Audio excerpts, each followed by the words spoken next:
Hello everyone, welcome to the Desolation Sounds Podcast. My name is Stephen Hook and this is a podcast celebrating everything to do within the world of alternative music, be that rock, punk, metal or even extreme metal. One day I'll get this intro right. Coming up on this week's show we have all the news from the last 7 days, including that from Avenged Sevenfold, Deftones, Feed the Rhino and Damnation Festival. Album reviews come in the form of Supruga and In Flames, and the open mic night for this week is The Damn Things. And as well as all that, there's even the return, I'm sure, wholeheartedly welcomed return of live reviews. Review. It's exciting. It's a local live review too, so doubly exciting if you live in the same area as I do. But as ever, we'll start with the news. Avenged Sevenfold are taking 2019 off from touring. This is in order to focus on writing new material and to spend some quality time with the fan, which I think we can all respect that. It comes from radio personality Lou Brutus, whom I have never heard of, and I'm going to assume is some kind of American. He was saying via his Instagram, I was just texting Zachy Vengeance, who is the... Oh shit, have I forgotten? He's the bassist, isn't he? Anyways, just texting Zachy Vengeance and asked him about Avenged Sevenfold touring. He told me, I don't think we'll be doing any touring this year. Got some new babies on the way and I'm starting to get really focused on new material. I never deal with in absolutes, but right now it's leaning heavily towards 2020. While I'm bummed about no touring for a while, I'm very happy for their family editions and eventual music. Excelsior!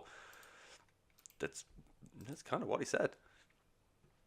I'm very confused now. Did I get that right? No, Zachy was the guitarist. Did I say bassist before? I meant guitarist, because I know these things.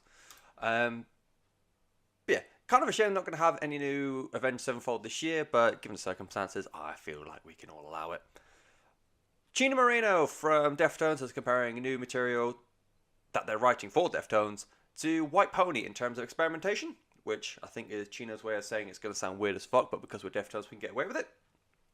So, sounds good to me. Some disappointing news. Well, not disappointing, just some sad news. Feed the Rhino have decided they're going to split up after just over 10 years of being a band, with their final show being on the 17th of May. I think it was last week when I was talking about the Zokes album, when I said there's a pocket of bands from the turn of the decade where the British music scene was becoming so good and like so consistent, and there was like bands who were doing all sorts of weird and wonderful things, but they're to a really great degree. But as much fan base they got, they weren't getting the money back in. Like, they weren't getting support from labels, or fans were supporting it, but they weren't financially supporting it, if that makes sense.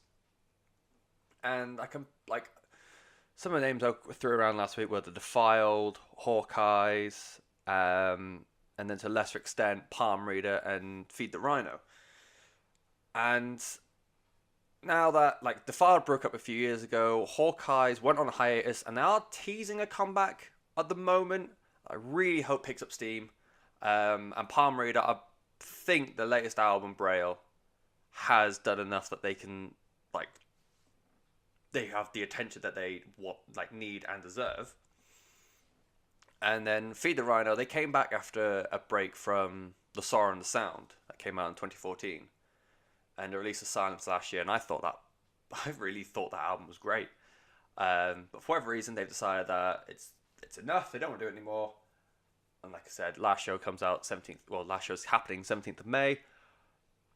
I really hope, I know obviously, like, what they do next is completely their decision, but I really hope they all do something more in the future. I never got a chance to see him live, but I've been told, like, on record, Lee Tobin is a fantastic frontman, but live, apparently, he is completely bonkers. So, yeah, I think I would really like to see lads in new bands in the future, but that is for the future thing. Let's allow them to see their career off, Feed the Rhino off, and then, yeah, do whatever they like.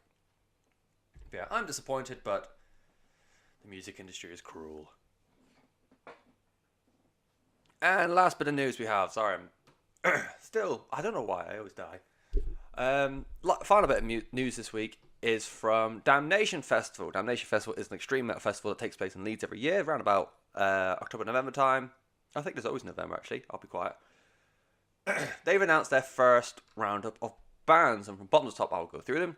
You've got God Eater, Aluna, Dawn Raid, Joe Quail, Imperial Triumphant, fucking hell, that sounds amazing, Lord Dying, Birds in a Row, and Opeth. Now, I'll be the first one to admit I haven't heard a lot of those bands. I recognise Birds in a Row.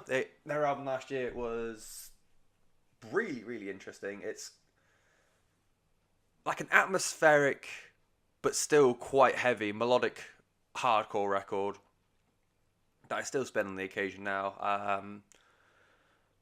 It's weird because the one song that I always go back to, and that I've got in a shuffle playlist, it's the song title is just two numbers, and it's kind of against everything else in the album, whereas the rest of it is like quite heavy and impactful and it's really good. This one is more like quite a simple riff in the background, and it's more of a clean singing execution style, which I thought was, comparatively to everything else, like was so different, but it just drew me in, and I think that's what those sort of songs are planned to do. So I got suckered in, and I think by now everyone is aware of who Opeth are. And according to the Damnation post, say the first lot of bands, they are going to play a blend of old and new material, which I think will make for a really interesting set, because they are the band that's gone from very, very heavy end progressive death metal to more like 70s inspired progressive rock. So a little bit of everything in this set, hopefully. Damnation have also said that there's going to be 18 more bands to be announced between now and then. And I'm gutted last year I couldn't go. It was Anarthrax's only UK appearance of the year, and there's a few other bands that I was like desperate to see. I think Mole were playing last year as well. And gutted that I decided to run out of money instead. So if you get a chance, go to that. And either way, it's a chance to discover new extreme albums. Extreme bands, sorry. Damnation like to go for literally everything on the extreme spectrum. So they've got post-black metal, doom metal, black metal, death metal, anything necro, and you can make a hand claw to. It's there. So if Opeth and Birds in a Row, before everything don't float your boat, do check out the other guys. It's Lord Dying, Imperial Triumphant, Joe Quail, Dawn Raid, Aluna, and God Eater. And that is all the news this week, because it's been a bit of a quiet week apparently. I feel like I'm forgetting a big piece of news, but it can't be that big. There's no announcement of any new albums or any new just singles in general being released this week, so instead there's a live review. Aren't we all excited? I know I'm not. A local nightclub around here called Alley Cat hosted the first of 4 heats for a Battle of the Bands, and it's for Call of the Wild Festival, which is a local Lincolnshire festival for, well, just a big scope of rock music. And it's going to be 4 heats with overall winners opening the main stage of the festival that's taking place in May. And as well as that, they get loads of sponsorships, PR campaign, and they get support in the studio for upcoming releases, with the other finalists that go into the final heat being offered spots on the bill elsewhere. I imagine probably not main stage, but like for a local festival, there's quite a bit in here. I think there's 4 stages, 3 stages, including Badlands, which is the local punk scene label thing. Not 100% sure what they classify as, but yeah, Badlands is known around Lincoln. So there was, on the event, I believe it was 6 bands advertised, only 5 played for whatever reason, and it opened with Black Emerald. They are from Reading. They are like a southern tinged groove metal kind of thing. Think Corrosion of Conformity or Down. And I did a bit of reading on all the acts playing before going in, just to try and like gauge what I was in for, and describe themselves as like stoner. I think it was stoner but accidental prog, which I kind of see both sides of that, because they are like a very fuzzy, very southern sound, and the riffs they were having, they're very, very technical on guitar, and it sounded great. The one thing that caught me off guard, though, was as good as... They were really, really strong openers, really, really set the tone for the night. And like I said, I can't say enough about the riff of the guitarist. But the one thing that got me is when they all got on stage, and I was expecting this, like... They describe themselves as stoners, so I expect like the slow, like, plodding affair with big riffs. A lot more fast-paced, and also the lead singer sounds like Bobby Ellsworth from Overkill, which really threw me, but I thought it was excellent. And they played their short set. They moved on to a Newcastle band called Death to Indie. You can tell they were from Newcastle because in between each song they had like banter with the crowd and banter between each other, and that's all fine. I didn't understand a fucking word of it because I am that southern. Apparently I can't understand Geordies anymore. They play a very 90s sounding punk rock. So whereas Black Emerald was like super interesting to listen to and sort of like take everything in, that was my phone. Professionalism. These guys were more... They were just a lot of fun, like super fun. Not that sounds like I'm slagging off Black Emerald. I'm totally not. But they reminded me... They got me on a nostalgia rip because they reminded me of playing Crazy Taxi on a Dreamcast. If anyone's ever played that game, you'll know that. Like, it's so punk rock, that game. And the other takeaway I've got from Death to Indie was there was a point where Rayner, who is the bassist, I believe, went for a little wander. Like, started hanging out with the crowd as he was playing. I think it was on the last song as well. And he rocked up to the bench that I was sat on. There was a little bit of room, so he climbed on top and next to like the entrance table and started playing there. And I'm really appreciative that this big burly lad who's playing punk rock from Newcastle didn't decide to teabag me on the spot. So, thanks guys. That was Death to Indie. Nice lads, they won't teabag you. Then it came to Steal the City. They're from Sheffield. They play I describe them as like a post-hardcore infused alt-rock, and contemporaries I can think of as more Low Down Atlantis and Don Broco, just like dialed down on the electronics a little bit. And I thought musically they were really sound. I really enjoyed them musically, but I couldn't help but notice it's a bad comparison, but I went online to like Spotify and listen to them on there, and in the studio their vocals sound perfectly fine, which is what you'd come to expect. But the difference between their vocals live and their vocals on studio makes me believe that, and I do believe this, the sound was not set up for them very well, which is a shame because, like I said, musically they're great, and on record they are really good as well. It's kind of acceptable for this kind of, well, I think acceptable is the right word. It's more understanding for this kind of thing because it was a low-key pub in the middle of Lincoln, and it's just one guy trying to work with these 5 quite different bands. So I think it's a shame for them, but otherwise I thought they were fantastic. Deliver are the band that I came to see. Soft spot for them. They are local boys. They are like a synthy, techie, metalcore kind of band. And they were the very first published review that I ever had, because I reviewed their Illuminate EP. I got sent it early, and yeah, it was really fun to do. I felt like a proper journalist. I'm not, but I felt like one. Excuse me. They had some early, come in with the really famous Charlie Chaplin. Oh, the Dictator. Is it the Dictator? We'll go with that. That big speech that Charlie Chaplin does, likes to make the rounds on Facebook quite a bit. And live it is quite a feat. You've got that big dramatic speech. They've got the back to you, and then it turns out and they explode into the song, which is great.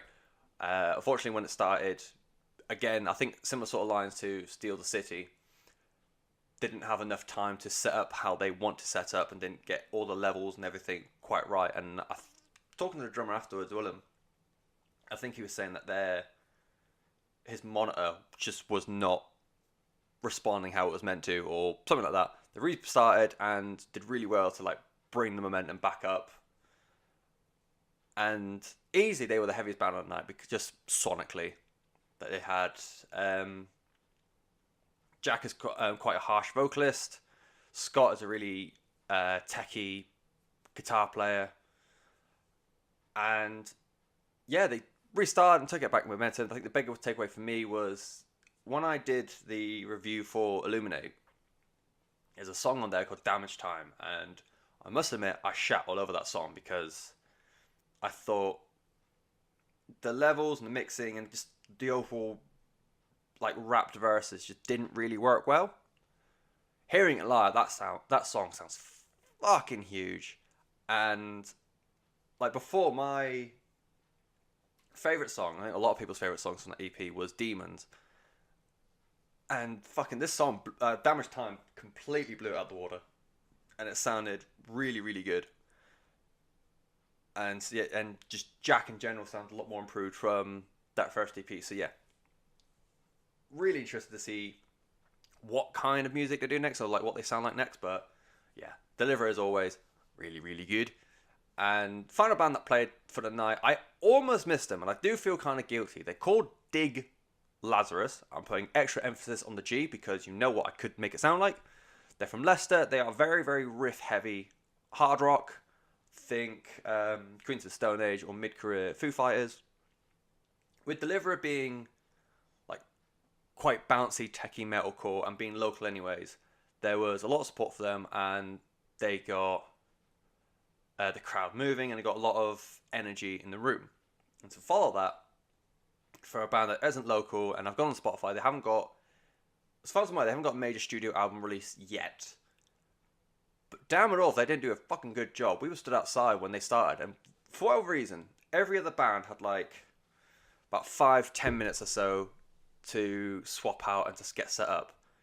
The time it took for Deliverer to set down and Dig Lazarus to set up and start playing seemed so small compared to everyone else. I don't know if they like got told to hurry up or they just want to get on or whatever, but we were stood outside having a chat, and there was so many times where I just was not paying attention to what this person was saying to me, and I was just focused in on the guitar playing inside. It was super super engaging, and yeah, I feel kind of guilty about missing them. And if you like that kind of, it's very much guitar music, so I do recommend you have a look for them. Wins on the night went to Deliver and Steal the City, which I think does Steal the City justice. Like I said, I feel like they were unfairly attacked with sound issues on the mic. They will go on to face, and another 3 heats are playing over the next couple of weeks, or next few weeks, and then the top 2 from each night go on to play the final, and then from the final, potentially, well, all but guaranteed slots at Call of the Wild Festival that I've just got here. It's actually got some big names. It's headlined by the Wild Hearts, the Virgin Marys, and Hardcore Superstar. Let's not click things I'm not supposed to. But yeah, really, really fun night. These sort of things, they are such an easy night out because obviously with it being local, I feel like it's not compulsory to, as much as it would be cool to like jump around, act like nutters. It's less than, I'd say about just less than 100 people in the room. You can listen to really good music, support local bands because their merch is so fucking cheap compared to major bands, and have a few drinks. Really fun nights. Do recommend that you give them what you can because support the scene and such. But yeah, really great night. They were, just one more time, Black Emerald, more like Southern Tinge groove rock. Death to Indie, more like 90s punk. Steal the City, like post-hardcore alternative rock. Deliverer are like technical metalcore, and Dig Lazarus, which are a riffy hard rock band. Yeah, I had a fun nighttime. Cool. After bouncing through that or bumbling through that, move on to, I didn't want to press that. No. Album reviews. And the first album I'm gonna review. It is it is an entirely Russian album.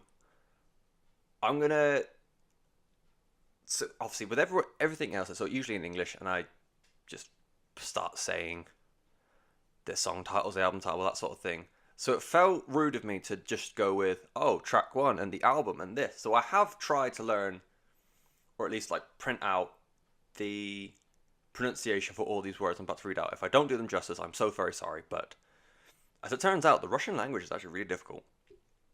The album it's pronounced House, I believe. It's by Supruga. It's a weird spelling because Google gets very confused with it because I think there is like a Cyrillic letter in there somewhere, but it's Xaoc.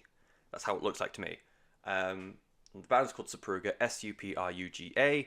It is their debut album. They are from Samara in Russia, and they play a very abrasive, black and hardcore kind of sound. And the word house, I do hope I'm saying that right, it means chaos in English, which gets fucking... Oh, no, so it means chaos in Russian, I should say. It is fucking apropos because Supruga play like a dissonant barrage of black and hardcore, but it is fucking awesome. I've so very much enjoyed this album. I've listened to it for about 3 weeks now, which is longer than I give a lot of other albums, 3 or 4 weeks, purely because just I always find reviewing these kind of albums difficult because although they are like quite centered into how they play and what they play is fucking great, it's hard to describe them without being repetitive. So this is my best attempt after drinking tea, of course, and spilling it everywhere.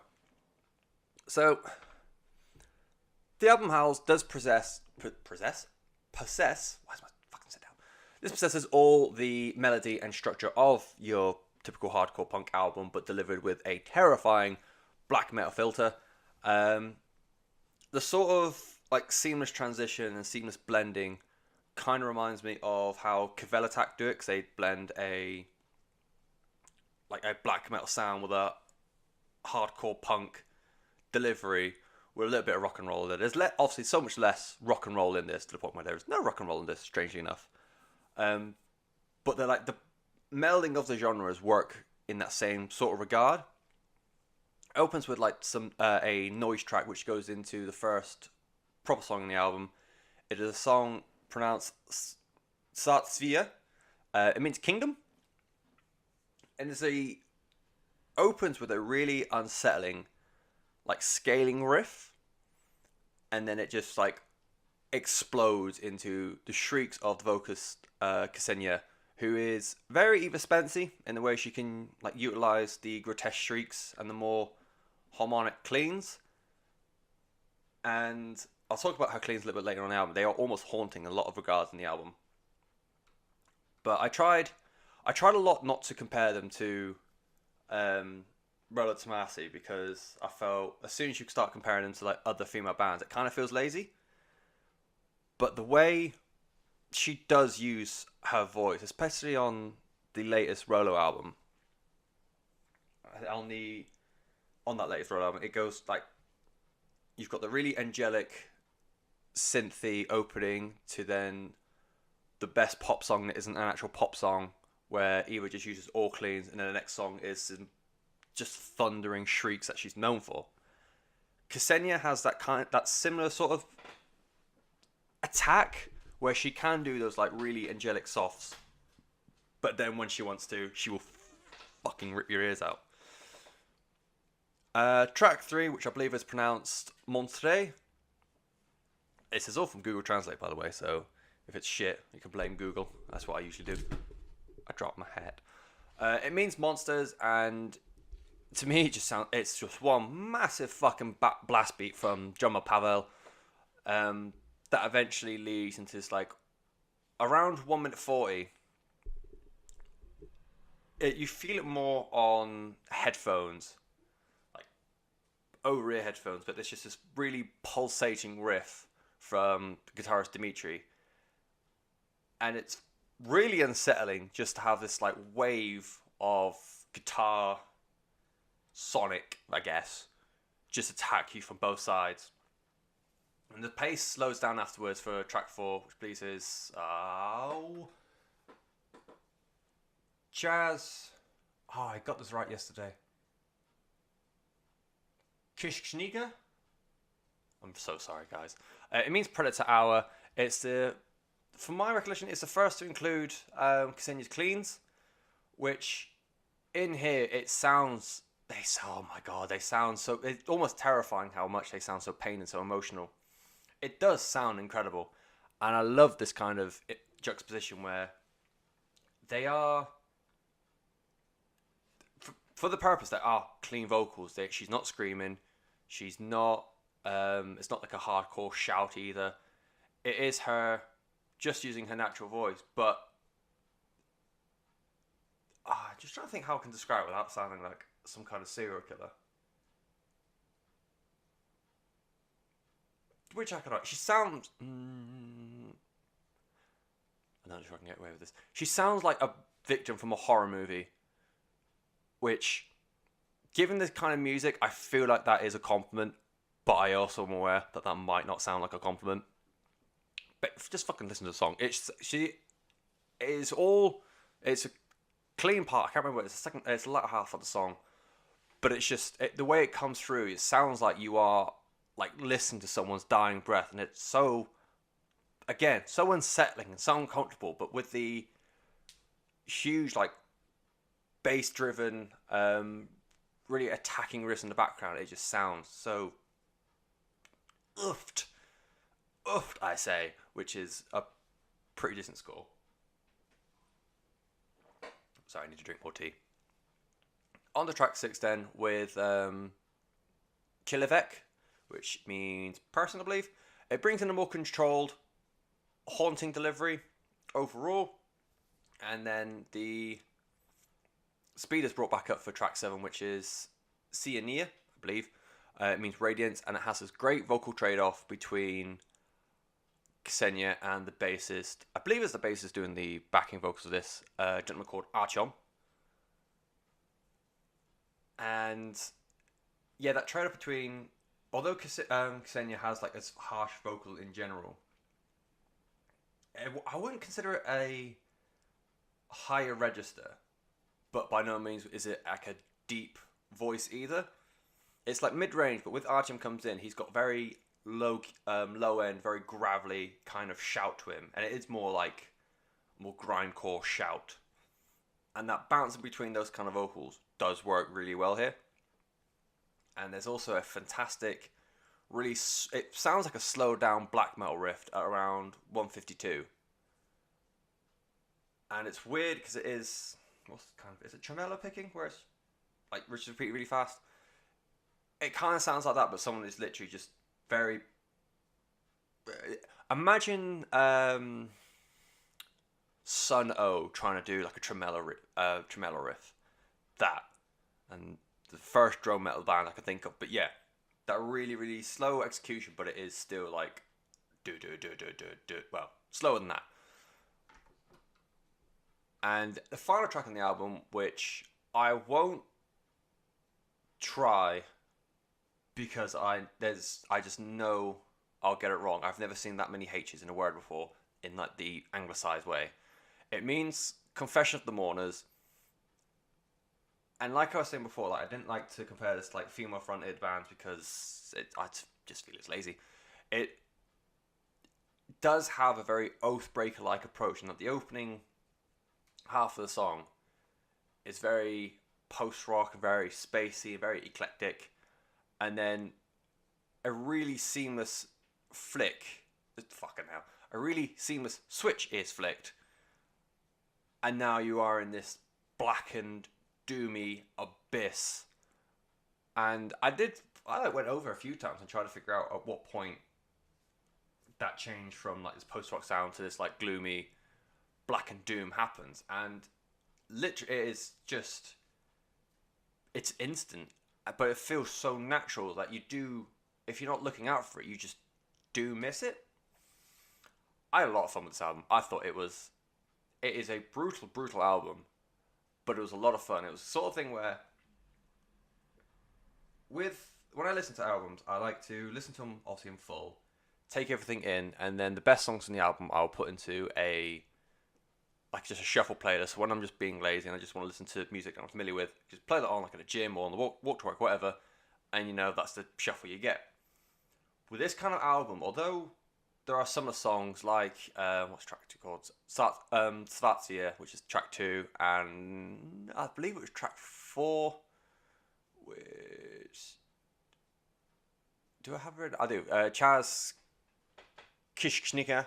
Again, I'm really really sorry guys. Songs like that can go in that playlist and they can be familiar, but listen to this album as one fluid piece. Just feels like that's like the best way to listen to it, because everything just flows off really well for each other. I would have this album on just going about my day, and I would be so engrossed with it I wouldn't realize when one song finished and one song would begin. And I think a lot of that is they're trying to blend that black and hardcore sound with so many different variables and so many different ideas. There's a lot of doom in here, a lot of post-rock, a lot of noise, little bits of industrial here and there as well. The versatility of Ksenia's vocals are brilliant. Like I said, the overspent, clean and harsh sort of thing, combined with like the trade-off of Artyom. The only real criticism I'll have for this album is because like that whole singles thing, that's just like a personal thing. I know a lot of people will only listen to albums in full, and this is sort of album for that audience. The only issue I have with this album is I would love to see... So at the moment, these ideas, they are one per song.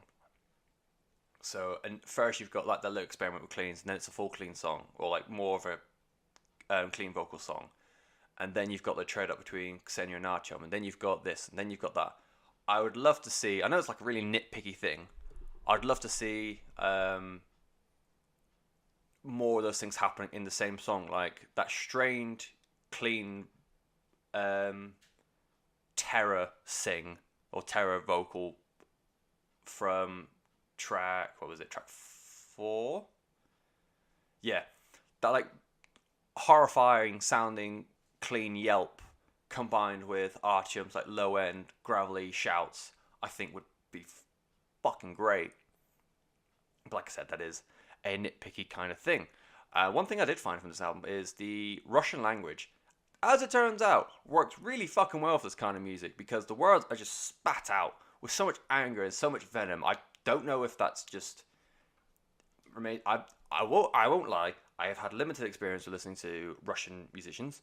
It might just be Supruga, or it might just be a Russian thing, but they just sound so angry all the time, and I wish I knew what they were saying.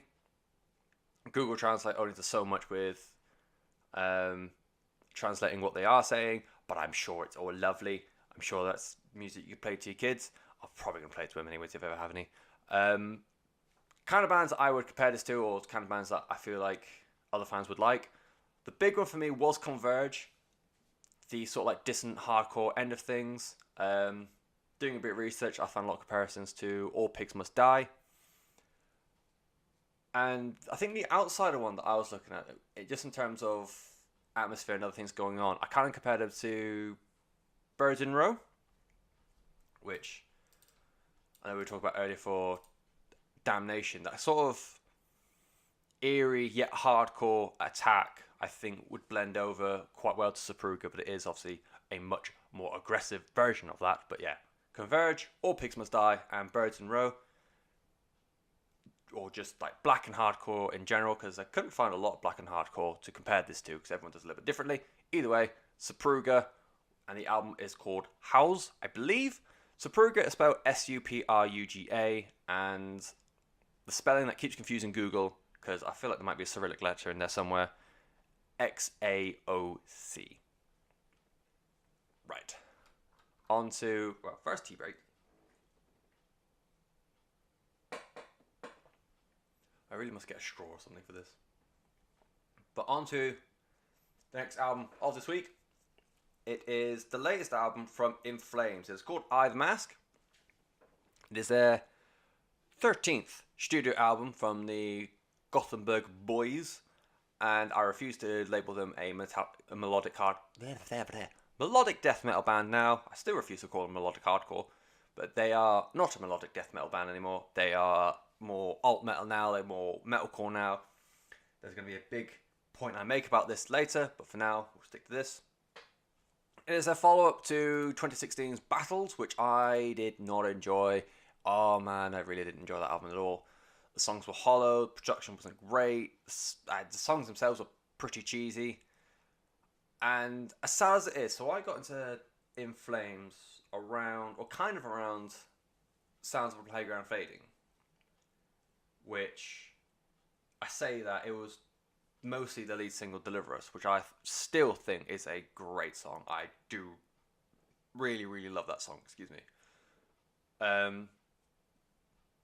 With Siren Charms, which was the album that came afterwards, I actually really enjoyed that album. It gets a lot of shit online, and it's understandable for people who are fans of OG In Flames, but again, I will have my comments to say about that later. But I thought Siren Charms was really, really fun. Songs like Paralyzed and End of Everything I still listen to them. They're still stuck in my head every now and again. And based on that, and based on Sounds of Playground Fading, Battles with such a come down that ultimately I kind of wasn't bothered when In Flames announced that Either Mask was coming out. And I'll talk about it a bit more later, but I wasn't really keen on I'm Above to the point where I'm just reading now. This Is Our House came out the same day. I didn't even realise. Now I really enjoy that song. Again, I'll talk about it in Bill in a bit, but yeah, ultimately I just wasn't that fussed. But in the lead up coming up to it, a friend of mine from work was talking about it. More like little clips kept popping up on Instagram and Facebook, so I thought ultimately might as well give it a go. Also, I'm trying to review music now, so it makes sense to have a look at it. Immediately though, from the opening song, Voices, you can tell that the production is a lot better, and it is a lot more inclined to how like Come Clarity and Siren Charms is. I was going to say Playground, but I feel like Playground's a little bit too electronic for that comparison. So yeah, more Siren Charms, more Come Clarity. The guitars sound crunchier, which in turn makes the riffs sound so much better. And yeah, so from song one, you can kind of tell it is more, they are trying to bring in more of what they're known for as opposed to just go for what they are. Also worth pointing out, this is going to be the first album not to have their longtime bassist Peter Ewers, and their first, so he's been replaced by Bryce Paul Newman. And I'm going to talk about the drums a bit in this album. So Tanner Wayne replaced Joe Rickard, not quite sure how to pronounce his last name. And on their Wikipedia it just says drums were handled by Joe, and Tanner was additional drums. So I don't know at what point Joe finishes and Tanner starts, but for the rest of this, if I talk about drumming, it's just going to be the drummer. So who the fuck knows? Yeah, moving on to like the title track. I think the title track on here is the most classic In Flames song they've had since Come Clarity. The bass kick on, or the bass drums on the song really make up the song. They really set the pace very, very well. And the multi-layered vocals on the choruses really emphasize that juxtaposition between the harsh and cleans. It's a trope of metalcore, because that's, in my view, what they are now. Yep, it's a trigger point. But yeah, I thought Either Mask, the title song, was really, really strong song. And it's like I said, more of a classic In Flames song.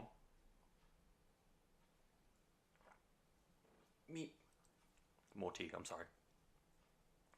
And at this point, Anders' voice is probably the best I've heard it, for me at least. It really excels in the opening songs. That continues into Call My Name. He really has to hit those soaring notes, and he does it really, really fucking well. And that continues on, and that, like, it's a similar thing in Follow Me, which is one of the first, it's the first of many, admittedly, but like hard rock ballady kind of songs from the album. And particularly in Follow Me, that last chorus is a seriously powerful performance.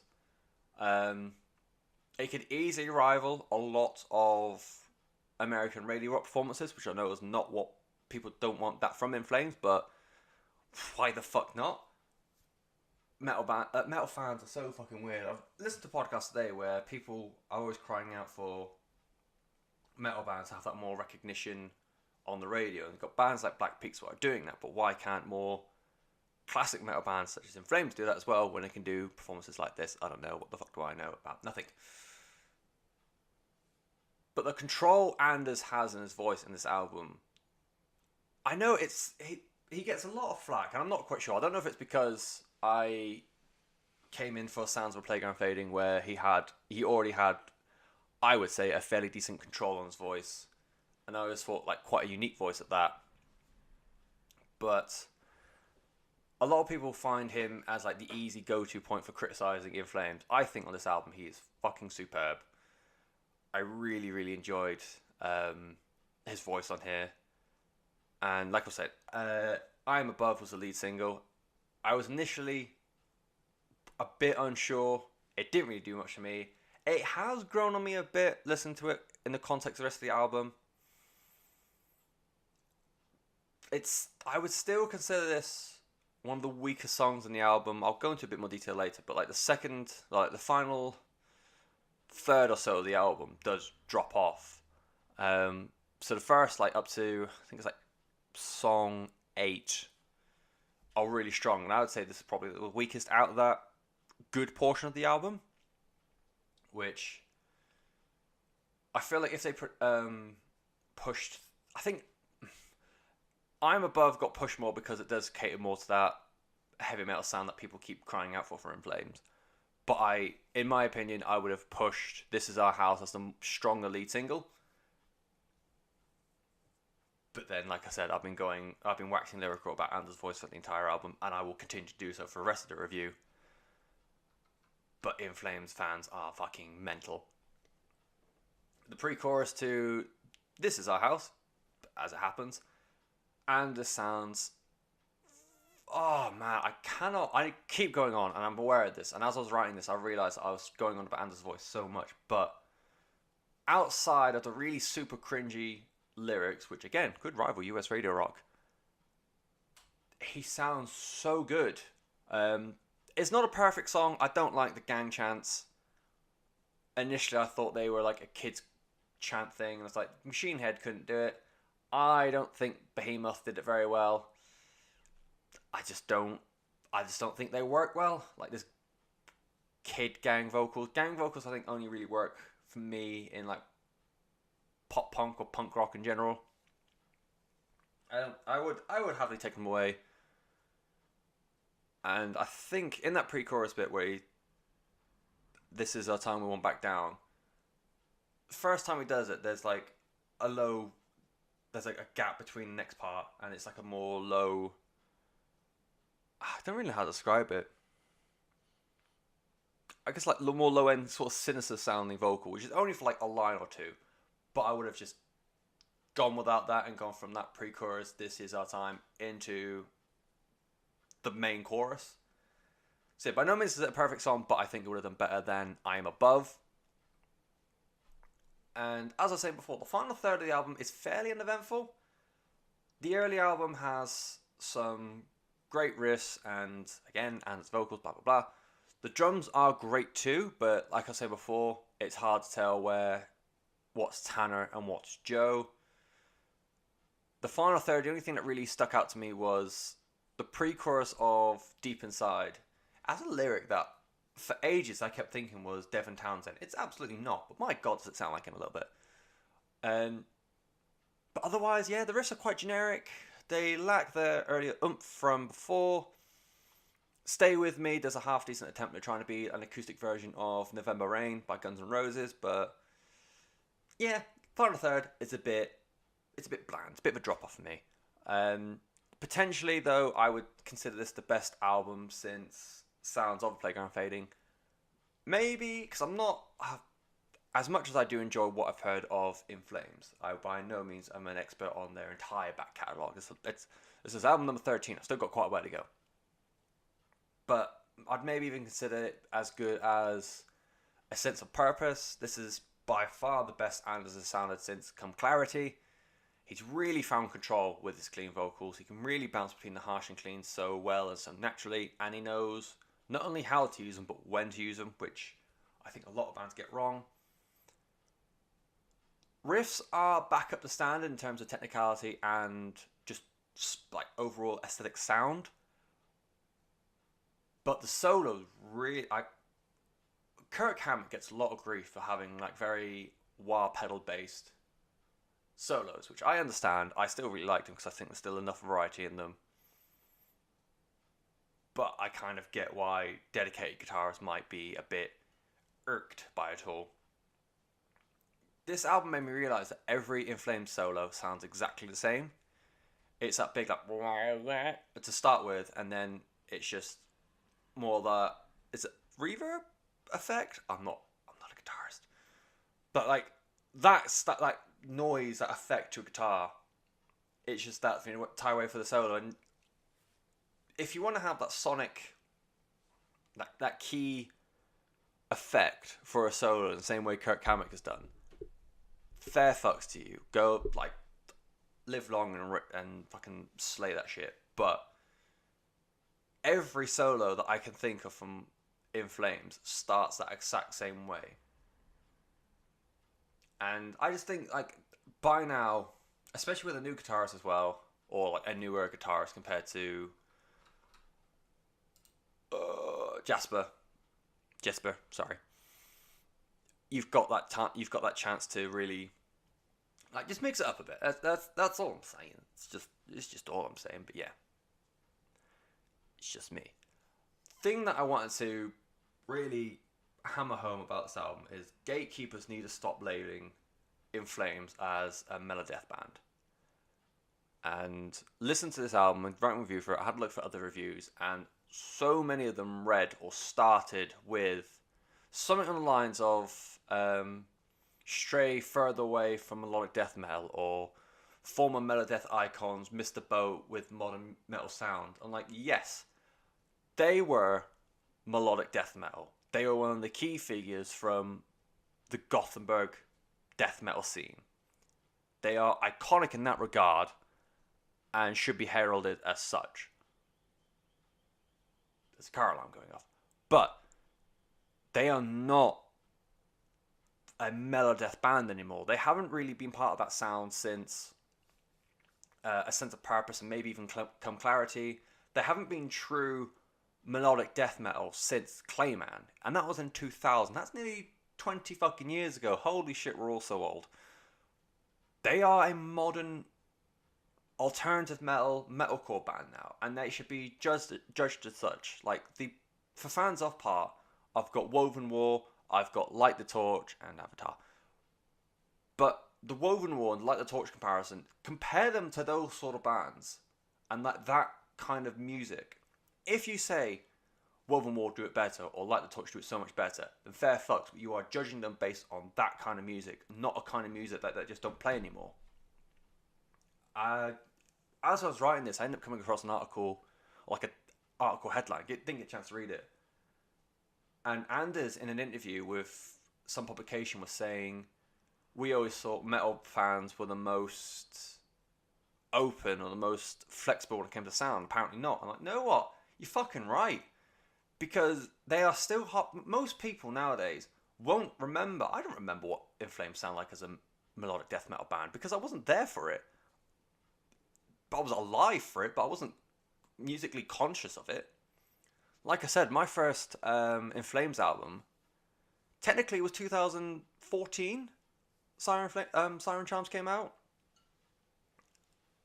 And I just think we need to start, like, In Flames get the same flack every single album. They're not melodeath anymore. When I was doing research for Come Clarity for Open Mic a couple weeks ago, stay away from anything made post A Sense of Purpose, do this, and this. Like, they are a different band now. It's only I know none of them are the original band anymore. Like the guys who initially made the album. I think Anders and Bjorn are the longest serving members of the band. But you've got an entirely new rhythm. Well, in fact, no, you do have an entirely new rhythm section that's been there since 2011. They are near enough a new band. They've got a keyboardist in now who obviously purely just live, working with a studio keyboardist for so many years. They are not the Gothenburg patrons anymore. They were, and like I said, we should respect them for what they did, but let's respect them for what they do now. And like I said, if you listen to them and you think they're shit because this band could do metalcore so much better, fair fucks. There probably are metalcore bands who can do it better than In Flames right now. But if you're going to say, fucking Children of Bodom had much better riffs in their melodic death metal albums, like, well, fucking obviously, because they're trying to do something closer to death metal. Ye fucking spanners. But I hope I got the point across. I know I come with bumble a bit because I forgot every single melodic death metal band that ever played music ever. But I haven't heard much from Dark Tranquility. But I've listened to a little bit of... Sonic Syndicate was the wrong band I was thinking of. But either way, I just feel like we need to just get used to what they are now. And yeah, this whole gatekeeping thing is what pushes a lot of people away from alternative music in general. I know the amount of people... I remember, actually, when one of the schools I joined, I bounced around so many, but I was chatting to someone in music and they were saying how, like, what music they listened to, and at the time, and still now to a point, I was a huge fan of Manowar, a power metal band. And I said this to him, whereas, like, the average music fan will not know, odds are, will not know who Manowar are. They are a fairly niche... They are a fairly niche example of a very niche, very niche kind of music. And instead of saying, oh, I'm not a fan of them, but, you know, realizing that this was someone who was kind of more into alternative music, I just got brushed away and saying they were shit. And it's that kind of attitude, and this kind of attitude that happens to In Flames, that will push more people away, and that stops these sort of bands getting played on the radio, right? Mainstream outlets will avoid them at all costs because they've got such a fucking toxic community. I don't know, it's a trigger point. It is a trigger point. I'll happily say it is. But not to deflect away from the new In Flames album. I really enjoyed it. Something, and there's vocals. If you, like I said, I'll be the first to admit, I'm not well versed in this like more modern alternative metal sound that they're going for. So I kind of did compare them to Woven War, lesser extent, Light the Torch, and Avatar as well. Maybe not the latest album, because the latest album wasn't very good. And not Hail the Apocalypse. More Feathers and Flesh, I think. And I really enjoyed that album. So Feathers and Flesh, Avatar, Light the Torch, which is a new album from Howard Jones, formerly of Killswitch Engage, and Woven War, which is what was made after Tim Lambesis went fucking insane from As I Lay Dying. I recommend either Mask from In Flames, and if you don't like it, say you don't like it because they're an alt metal band or a metalcore band. Don't say you don't like them because they're not melodic death metal anymore. Else I will club you like a baby seal, which isn't a good thing for a vegetarian to say, but oh well. Either way, on to sort of the two like main albums for this week. The open mic for this week is an album or a project that I go on about a fair old bit, which is interesting, and I'll tell you why in a bit. But I'm looking at... it's English and it's still a weird word. Ironiclast. It is the debut album from the Damn Things. Damn Things are a New York-based hard rock, heavy metal supergroup. They are made up of Keith Buckley. Well, for this album, it was Keith Buckley from Every Time I Die, Rob Caggiano, then of Anthrax, along with Scott Ian, still of Anthrax, Joe Troman and Andy Hurley are Fall Out Boy, and although he's not appeared on the album, Josh Newton at this time was playing with the Damn Things. He was at the time the bassist of Every Time I Die as well. Yeah, I think at the time when the album came out, he was just a live performer and then joined as a full-time thing, and now he's since left. We'll get into that more in a bit. For everyone's main band at the time, so in terms of Anthrax, they hadn't released an album since We've Come For You All in 2003, by which point John Bush had left. He'd been replaced by Anthrax's old vocalist Joey Belladonna. and they were, excuse me, less than a year away from releasing Worship Music that came out in 2011. Fall Out Boy had split the year prior, and at this point, Joe and Andy, from my recollection, hadn't done anything. I think Enabler came later, and so did With Knives, gets them a little bit later on. And Every Time I Die were a year removed from releasing New Junk Aesthetic.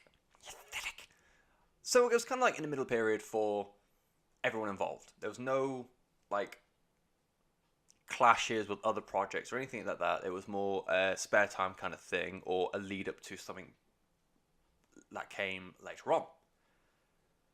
And like I was saying, I go on about this album a fair old bit, and you'd think that's because like I've listened to the album, it's one of my favourite albums of all time, blah blah blah blah. This was the first time I'd ever listened to this album in full. I'd listened to We've Got Situation Here a lot. I've really enjoyed that song, but for whatever reason I just never went into the album in full. And the reason why I got on about it is I was excited by the idea of this project because the talent involved are incredible. Like, you've got guys from Anthrax who I really enjoy. Every Time I Die, limited experience I've had with them, I enjoyed them. Fall Out Boy, I really fucking enjoyed as well.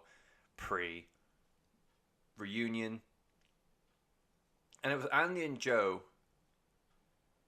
that more recently was the reason why I want to go back and listen to this album, because up to Folie à Dieu, and including Folie à Dieu, they were fantastic musicians in Fall Out Boy. Joe's guitar work helped separate Fall Out Boy from other pop punk bands. Andy has this huge history of playing with hardcore bands, and so I thought that this would give him a chance for some of that to leak through. And I just thought, combine them with this, like, the other plethora of musicians in this project. Like, Scott Ian has played with a crossover band before. You've got guys of Every Time I Die. I thought this was going to be like a really interesting hardcore album on paper. And it's anything but that. It is anything but. Straight away into Handbook for the Recently Deceased, it is so much more of an 80s glam rock influence than I ever expected. It is not cheesy lyrically, but somehow cheesy musically, and I don't know if that makes sense or not. But Keith on the chorus sounds fucking colossal. He sounds so amazing. And like I said, I had limited experience of Every Time I Die going into this, and to hear, I've heard like little snippets of his clean singing before, but he can hit those notes better than most. Like, I couldn't think of anyone who could hit that kind of thing better off the top of my head, but then off the top of my head is really shit when I've ever turned the microphone on.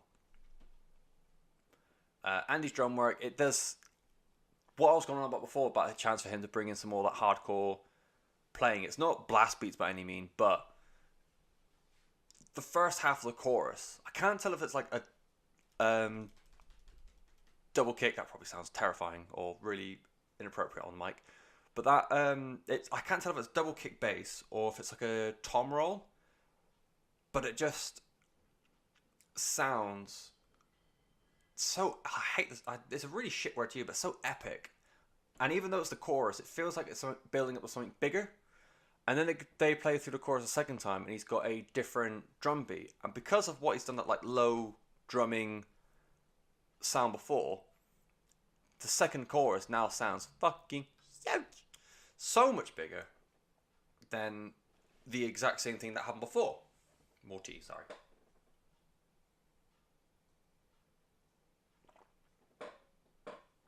My tea's gone cold and I'm sad. Disgusting. Where was I? And the 80s rock tropes sort of bleed into Bad Blood. And when I was saying before, like, musically it's kind of cheesy, but I'm not quite sure. I know exactly what's so fucking cheesy about the song. It's got fucking hand claps and castanets in it. Fucking, yeah. Fucking, why not? Why not, eh? Why not? Fucking, that's the wrong hand clap, but still, castanets. I can't do a castanet sound. And that leads into Friday Night Going Down in Flames And that rounds out one of the best opening 3 salvos from an album. Like, I was comparing this to I was comparing it. Now I'm not 100% sure about Black Album, but definitely American Idiot by Green Day, and even possibly Outcome the Wolves by Rancid. Blind. These songs are so full of energy, and Keith's soaring vocals. I always go for like the chorus vocals, don't I? Keith on them sound fucking incredible, and it is such a stark contrast from what he's doing in Every Time I Die. It goes into, we've got a situation here, which was the lead single from the album, and I think this is one of the few songs where it bleeds in someone else's project into the band, because it's got a lot of like the southern rock kind of stuff from Every Time I Die sound in here. And yeah, like I said, I can hear it more here than I can anywhere else. There's a lot of blues in the rest of the album, which is one thing, but there's distinct like southern rock vibe coming from this song that I can't quite put my finger on well. And speaking of the blues, Blackheart bounces between this like blues rock sort of like draped in attitude, swaggery sort of thing, with the more high energy octane. I hear that phrase a lot, high energy octane. I have no idea what octane even means, but the more high energy thing that hard rock likes to do. And A Great Reckoning. So after A Great Reckoning, which the song itself, it kind of feels like a blues tinged ballad. Well, the blues tinged ballad. Fucking hell. I was doing so well, wasn't I? Oh well. A Great Reckoning feels like the blues tinged ballad for the album, and it shows off not only Keith's vocals, but the backing vocals, which were damn near everyone. It was Rob, Scott, and Joe. The layering that they gives Keith's vocals that much more punch in delivery, which is a really subtle thing to do, but it is tremendously effective, and it does make those choruses and Keith just in general sound that much bigger, that much more active and alive. But after A Great Reckoning, it does dip a bit. Like, Little Darling is just barely saved by Keith on chorus again. Similar to that thing I was saying about Anders in the In Flames album. It's, really, really good chorus performances. And so you got Little Darling saved by that. The Blues Having Blues has a couple of little like fun vocal hooks in there. But overall, the last 4 songs of the album are it's a bit of a drop. They are not, whereas like the first portion of the album are super catchy and super like earworm, these are quite generic, I feel. And it is a kind of a bummer way to end the album, but the first half of the album has already got you fucking salivating anyway, so the first half I think does make up for it. It's one of those rare occasions where the first half will make up for a dodgy bottom, I guess. The album in general is a case of the whole is far more interesting than the sum of its parts. And that's not a knock on any of the albums, except for like post 2013 Fall Out Boy. But on paper, a supergroup made up of members. I'm going to try that again. On paper, a supergroup made up of members from Every Time I Die, Fall Out Boy, and Anthrax. They are 3 bands on very different ends of the musical spectrum. And as I said before, on paper, I kind of thought it'd be more of a hardcore tinged thing or more of a crossover kind of thing. But I don't know many people who would have guessed that this is what it would sound like. Especially when I think I read the origins of the album came between Joe Troman and Scott Ian meeting some like a gig or something or a festival and just like exchanging ideas and writing together. And it's so the formative periods came from Anthrax and Fall Out Boy. It's not like that's not your first guess, I think. For me, though, the album is crazy catchy, and really, really fucking enjoyed it. It's a case of, because of how good those first 6 or 7 songs are, the last few do just you just can't ignore them. And yeah, it's, I think with Cells was the latest song out. The music video for that is fucking hysterical. But it has definitely got me hyped for High Crimes, which is coming out the 26th of April. As like an idea of what happened after the album, so this came out in like 2010, so we're coming up to like just under 10 years since the Damn Things album. Keith continued on with Every Time I Die and formed an electro indie project called Tape with Joshua Hurley. Caggiano would leave Anthrax in 2013 following Worship Music and would quickly join Volbeat from Denmark, and has since released 2 albums with them. And he even confirmed his exit from the Damn Things.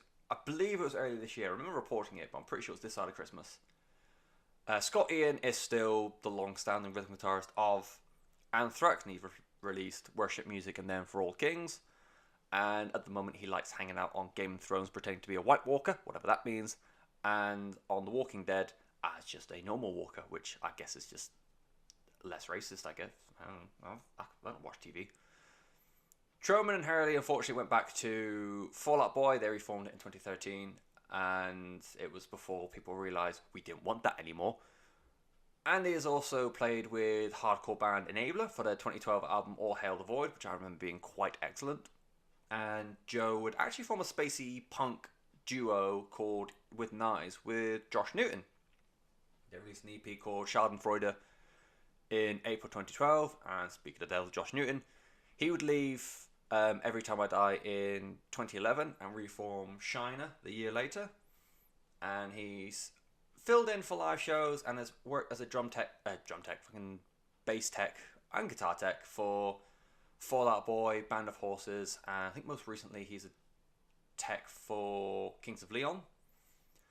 And when the Damn Things came out with their new song Cells and like we're back kind of thing, it was with Keith, with Scott, with Joe, and with Hurley, with Andy Hurley, and it's also with now. Bit of a list there. Now it's with Dan Andriano from the Alkaline Trio. So he's the new bassist for the new album High Crimes. And to confirm, Rob and Josh are no longer part of the project, which is fair. If like to go into this album, I reckon it's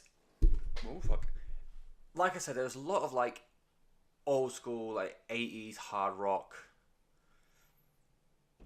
glam in the loosest form, but still like that cheesy, but just the overall cheesiness of that kind of scene in here a lot. So if I was going to make comparisons from a scene I know nothing about with that 80s glam rock, with a bit of research, I heard comparisons with Maylene and the Sons of Disaster. Personally, I would throw in there Volbeat as well, and more latter day Motorhead. Obviously, Lemmy and Keith have very different style of vocals, but the one song that keeps playing in my head is Get Back in Line from, I don't think it was Bad Magic, I think it wasn't was it Aftershock? Might have been Aftershock. But even Lemmy, towards like later stages of his career, was hitting those big soaring notes that I think Keith does to a similar degree. So yeah, more fucking hell. I did so well not to punch you all day. I'm sorry. More latter day Motorhead. I think Volbeat's a good shout, as is the one I found online, which is Maylene and the Sons of Disaster. Go for any of them, or just overall fun rock music in general. I recommend The Damn Things with Ironiclast. It came out in 2010. There's a new album coming out in April, and I think it will be pretty darn good. Oh, it's cold and I need to go do things. So that is the end of this week's Desolation Sounds podcast. As ever, social medias. Yes, go. Next week, I'm thinking of doing the new Swimmers album, and obviously throwing a few more bits in there as well. And any comments or suggestions, go to the social medias, which is definitely Desolation Pod, not whatever I said a minute ago. And until next week, I will see you soon. Goodbye.